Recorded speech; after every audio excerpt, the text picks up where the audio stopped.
Hello and welcome to the Strategic Bookkeeper Podcast.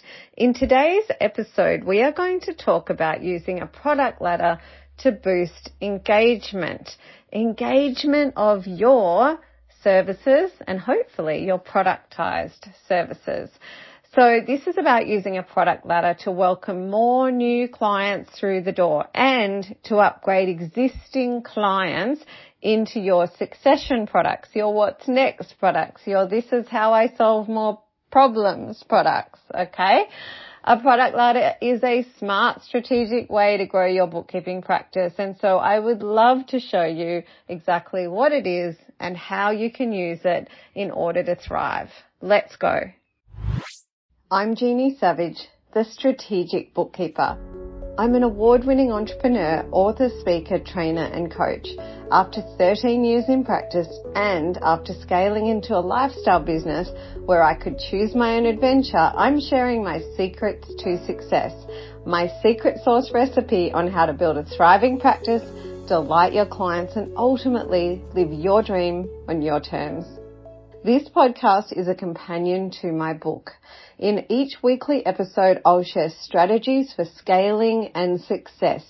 This is your time to shine, to step up, to become a strategic bookkeeper and enjoy all the benefits it brings to you and your clients. Okay, let's talk product ladder. So first off, I am wondering if you have heard of a product ladder before. Even though the concept of a product ladder might be new to you, it's actually not a new marketing strategy, which is awesome because it is simple and it is proven, and you can get started using a product ladder in your practice really quickly, which is what I'd like to show you today. So I would not recommend Googling product ladder because it goes by many different names, including ascending transaction model and ascension model and value ladder and lots of different things, right? So plus what you find on Google is going to be really general, whereas what I'm going to share with you is going to be specifically built for bookkeepers, which I expand on in my book, The Strategic Bookkeeper, and we'll drop a link to that in the show notes in case you haven't got it yet. So a product ladder has 4 rungs on the ladder and is absolutely ascending, okay, so from step 1 up to step 4. So step 1 is content, and actually I heard recently one of the mentors that I follow, he framed up step 1 as your platforms as well. So it's the content that you offer up on various platforms in order to allow people to find out about you online. And it is valuable content, okay? So I like to think of step 1 as your content, but also think of that first rung on your product ladder as your platforms as well. A literal platform. Like imagine somebody gave you a platform and they said, okay, you please get on that platform and you've got an audience in front of you, and would you talk to the audience about something that you know that they'll get value from. Okay, so that is step 1. And honestly, you don't know the mountain of value you're standing on. Primarily, bookkeepers just do not, they've got far more skill than confidence. And I promise you're standing on a mountain of value. So step 1 is your content. Put it out there on your platforms, okay? Step 2 is what I call your welcome line. So these are low cost or no cost ways for your prospective clients to get a feel for your value and kind of try you before they buy you. All right, and I'll give you some examples of those shortly. So they're just kind of one rung up from content. So an example of some welcome lines that I use in my practice is we have a nice little ebook called The 7 Deadly Cash Flow Sins, which if you join my program is a done for you step 2 asset that we co-author with you. But basically it's a little ebook, right? Somebody can read that and they can improve their cash flow and they think, wow, this girl can really help me. And another one is simply accounting file health check. So that's just a couple of examples. So step 3 on your product ladder, you've all got that. That's your core products and services. Okay. So step 3 is simply the bookkeeping and the whatever else you have on the menu to solve problems. All right. I could say sell as well, but I like to say solve problems. You may have heard me say it before. I definitely believe as bookkeepers, we are solvers more than we are sellers. Okay. Still important to get comfortable with sales and marketing lingo. So step 3 is those core products and services, but maybe if you haven't heard of product ladder before, the step 1 and the step 2, the way that I've framed them up might be new to you. And you might think, oh yeah, I do a file health check now. Great, you've got a step 2 welcome line, all right? So this is just about educating you so you can pull it all together and maybe use it a bit more strategically. Step 4, a drum roll please, succession products. Absolutely love them. Okay, succession meaning what's next. What's next on the menu that will serve and solve problems for your existing VIP clients. Yeah, very important people, those wonderful people that pay you on a regular basis to help them do better in their business. Because that's what bookkeeping's there to do. It's help people do better in business. So succession products, what's next? All right. So like investigating the numbers.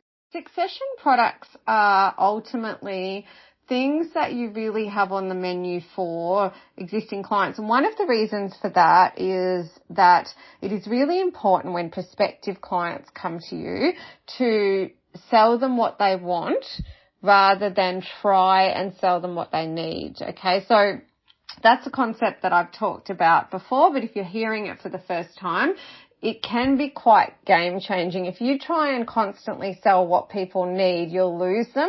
You need to give people what they want. So when they first come to you, what they want is the bookkeeping done. But then as you start to work with them, you might be able to help them see, or you definitely will be able to help them see, that to really get results, they might like to work with you on investigating the numbers. Or maybe you've got some other secret skills like recruiting or setting up software or anything else that's really going to deepen the results that you can get for them. Okay? Now, product ladders are all around you. You are moving through them all the time as you browse in shops and as you shop online, okay? And I'd love you to start noticing them now when I tell you some examples. So here's one example. So I decided to buy myself a cruiser bike. Like I wanted a pretty good one. I did my research online and eventually I found a reputable bike store. So that was step 1. Their platforms, right? Their a website, their social media, that kind of thing. So I went through step 1 of their product ladder. I found them online. Now their content was really useful also because I was able to build know, like and trust by seeing their reputation, like their Google reviews, and seeing that they look like an established company. You know, they had a professional online presence, all these kind of things, which you'll read about in the book when I talk about attraction and profile and this kind of thing. But step 1 was the content that I found on their various platforms, right? So then from there, I was able to see that this bike store had some really nice cruisers. They look like good quality. They fitted my budget. And that was step 2 on the ladder, right? So these were actually welcome lines because they were a little lower cost, still really great value, like any welcome line. Like if somebody picks up my ebook, right, and they never do business with me, they're still going to get incredible value out of my ebook. So I found this bike online and I thought, you know what, that looks like the bike for me. I'll go into the store and I'll get it. So step 2 on the product ladder. So I went into the store and I told the assistant about the bike I was looking for and he showed it to me. Then he told me about a bike that was twice as expensive, but he assured me 10 times as good. Okay. Step 3 on the product ladder. He's leading me into more of their core products.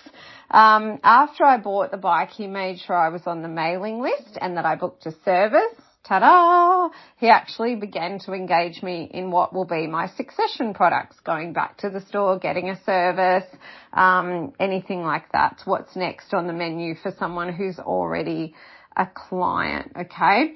So your favorite stores are using product ladders every day to attract and convert you. All right. This is not a bad thing. It's not a sleazy thing. If you're able to find and buy what you want and get value from it, it's a great thing, right? That bike, that upgrade of that bike from that lovely assistant who used the value approach, which you read about in my book, right? The value approach being, if I just give you value in order to try and genuinely help you do better in business, or in this case life, then you'll probably either buy something off me or you'll tell everyone how awesome I was. Cue word of mouth marketing, right? So sales and marketing has a bad rep with bookkeepers. They don't like it, and often they think it's icky, it's yucky, but it doesn't have to be. Sales and marketing, you could give it the meaning helpful. Yeah. As I say, we're more solvers than we are sellers. And that's exactly what this young man in this bike shop did. He was seeking to solve my problem, which is I don't have a bike and I need a bike. And, he quickly, through just listening to me, could see that I wanted a decent bike that was going to allow me to have hours and hours of joy riding next to the beach here on the Gold Coast. Amazing. Okay. So hopefully from that example, you can see how simply a product letter works, and it works in every kind of business. So now let's look at how to make them work in your bookkeeping practice. So if you've got my book or you're picking up my book, because as mentioned, this is a companion, this podcast is a companion, I start to reference product ladder in the attraction chapter. Because that's where the benefits of product ladder begin. So, good strategic content and welcome lines, being steps 1 and 2 on the product ladder, are designed to help you attract and convert more clients. So your content helps them verify you and starts to build the know, like, and trust factor, which is like what I mentioned earlier, exactly what I did with the bike store. Okay. So that, the know, like, and trust, 3 massive keys, all right, on anyone deciding to do business with you. And you can build that online easily, all right? So you've got a profile around your qualifications, your skills and experience. You might be registered with certain professional bodies, et cetera, et cetera. All of this is actually outlined in my book. And there's a resource within the resource, which is the Attraction Playbook. It's going to give you a checklist for those items that will allow your market to build know, like, and trust with you easily, right? So I've done it step by step for you. Now your welcome lines go one step further. Okay. So hence the label ladder. So ascending model. So we're going to step up the ladder. So I've found you online so you're up there on your platform saying, here's me and here's all about me. The next step is, okay, well, I'll take up one of your welcome lines. All right. So then your prospective clients can go a bit deeper, get a bit more value. So ideal welcome lines include, as I mentioned earlier, like ebooks, which ideally would be a how-to guide. So if you do the exercise around your market's problems, then you can come up with ways to create a nice how-to guide, which is ultimately a bit like a long blog turned into just a little electronic book that they can grab online. You could create an audio file with that. The sky's the limit. The other ones are the diagnostic tools, so a way to diagnose problems, and also file health checks and various forms of consultations. Okay. So results calls, strategy sessions, free consultations. These are all really great welcome lines that you can attach a small fee to, or you can also give away for free. There's no real wrong or right there. It does depend on a lot of factors. Okay, so how busy you are, we're always going to regulate capacity with price, and a lot of other factors. Okay, so it's interesting to know that research shows that your prospective clients will digest on average 7 hours of your content, including welcome lines, so that can be step 1 and step 2, over 4 platforms in 11 different forms before they actually decide to do business with you. So when I first learnt that, I was really surprised. But since then, I've made an effort to observe it. I've observed prospective clients who've told me they've followed me for a year on social media before reaching out. Yeah. So now, post-pandemic, more than ever, and I mentioned a bit of this in the last podcast, content is king. Okay. And we say engagement is queen. Now, if you are thinking of joining my transformation program, please know a lot of this will be done for you. You get the ebook, and we do the diagnostic tools, and we give you all the consultations you should and could be using, and more really robust intellectual property around your health checks. So rather than race off and do it yourself, if you are thinking of joining, just make sure that you check the program out thoroughly, rather than invest the time, energy, money in doing it yourself if you're just going to end up with it all done beautifully for you. Okay. So now let's move on to how you can take action. So I do recommend that you use a pen and paper to sketch up your product ladder. If today's podcast is the first time you've ever heard of product ladder, more important than ever that you go through a process of really just wrapping your head around this, okay? So use a pen and paper. You can literally draw a ladder so that the concept sinks in, all right? So next, absolutely use my book. Yeah, so use it as a how-to guide, because that's going to take this subject deeper and walk you through all of it, okay? So now in terms of quick wins, let's start with welcome lines, yeah? So the easiest one for all bookkeepers is a file health check. And another thing I love about that is I heard from one of my mentors, when we're creating our welcome lines, which you will also hear these called lead magnets. I hate that phrase. I just think it sounds really salesy and icky. I don't want to be a magnet. I want my vibe to attract my ideal tribe, right?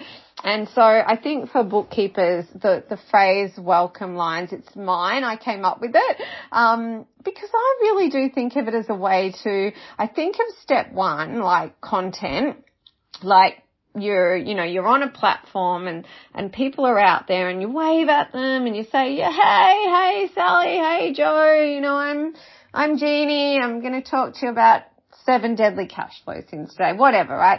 But with the welcome lines, I think of it as then saying, say Rebecca there, would you like to come through the door? Welcoming them through the door for some cheese and crackers. And then step 3 is like the main course, right? I think of the product ladder like that. So I love the phrase welcome lines. So the great thing about a health check is it's completely in line with what you do as a book, like with your core services. So when people first come to you or they're online and they're looking for you, think about the problems that they're having, right? So they're either doing their own bookkeeping and they hate it, or they're making mistakes they probably don't even know about, or somebody else has let them down. They're feeling like they're behind on the bookkeeping. They're in the dark about their numbers. They're struggling to understand it all. Their gut feel is they should really be across all this stuff and they're not. They're starting to get a really good, correct gut feel that if they're across their numbers and they were actually strategic about their numbers, they would be able to do better in business. Yeah. So all of these things that they're thinking, and they're thinking, I think maybe I need one of these professional bookkeepers to help me out. Well, a file health check is the first logical place to start.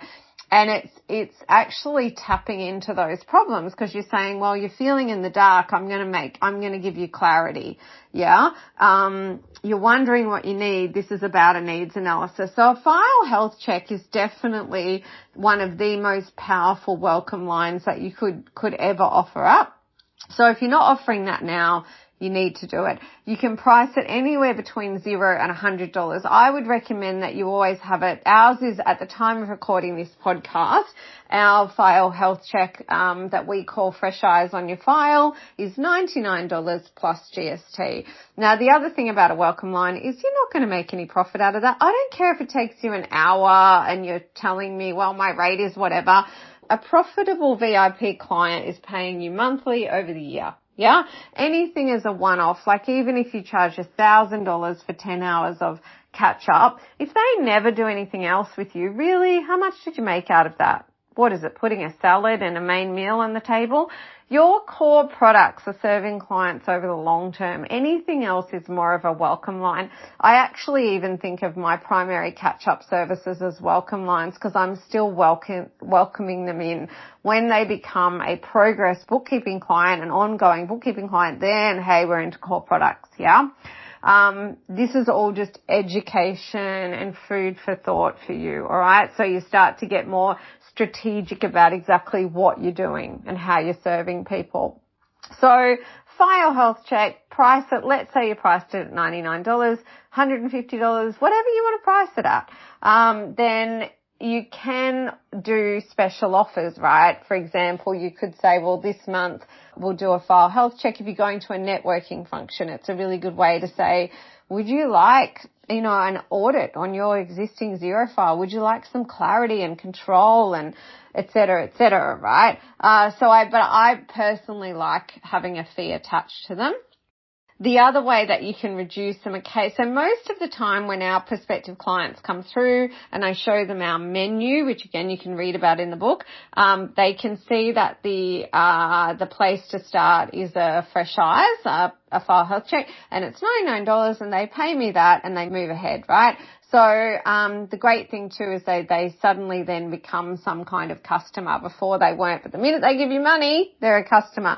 But occasionally I'll get a prospective client where I can see that the file health check's going to be easy and I might do it there and then with them, or I might do it complimentary. So you've got a lot of flexibility there, okay? So in terms of action, that's definitely where I'd recommend you start is the file health check. But I just want to give you a couple more tips. So when you are doing so the way we do ours is we do the file, so I get, say yes, they want a file health check.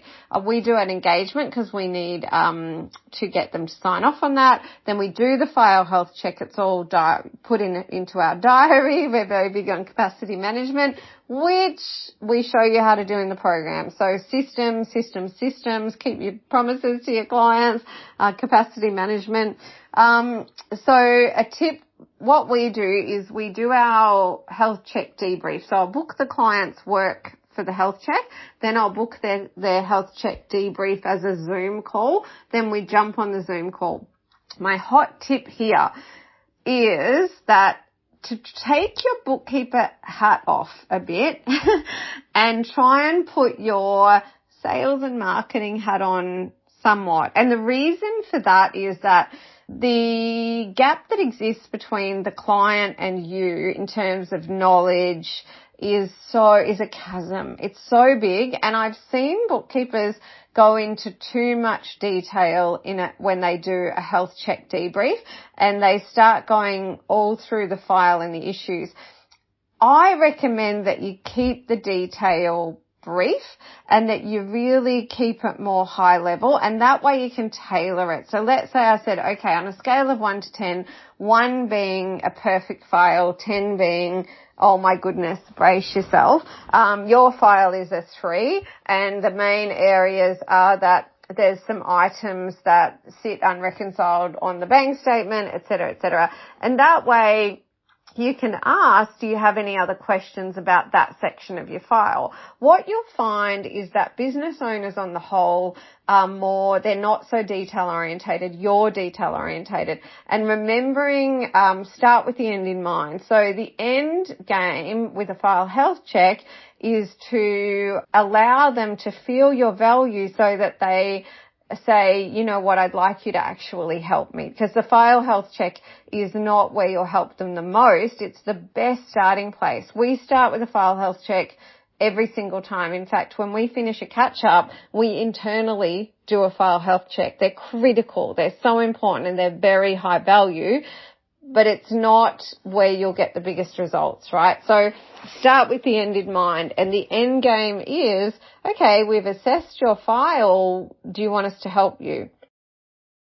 So that's just about, please don't spend more than 10 minutes maximum on the bookkeeping detail. Keep it very high level, very summary, and then answer detail for the detail-orientated people. Very occasionally I've had clients with the health debrief that are more savvy say, oh, can you tell me about this, that, and the other thing? Can you explain the out of balance in the payroll? And I'm like, hell yeah, I love this stuff. But on the whole, people want to know how, on a scale of 1 to 10, how good or bad is my file? And then what exactly do I need to do to get it in shape? They want to see your menu so they understand the journey. Yeah, they want to understand the customer journey and how you're going to move them from pain to prize more than they want to know about the transactional stuff. Yeah, so just try. It's an art. Practice, practice, practice. But you really need to learn to speak client, all right? And you do need to have your sales and marketing hat on in this process, which, as I've mentioned before, is not icky. Yeah, this is about solving problems and about helping people choose you over your competitors. Because if they don't choose you, they're going to go somewhere else, okay? Ultimately, a product ladder is an old school sales and marketing strategy that is a must, okay, and one that you'll have lots of fun with, and it will help you help prospective clients see your value, all right? It's going to help you attract and convert more clients and convert more current clients, VIPs, into succession products. And as I mentioned before, everything else you need to know on what I've shared today is also in my book. I hope you enjoyed this episode. If you have a question you'd like answered on my podcast, please email me, hello@thestrategicbookkeeper.global. Did you know we have a private Facebook group called the Strategic Bookkeepers Way? There you'll find bookkeepers just like you on the same journey where you can ask questions and get support. You can find more resources and how to work with me at thestrategicbookkeeper.global. All the links are in the show notes. Have a prosperous week, and I'll see you in the next episode.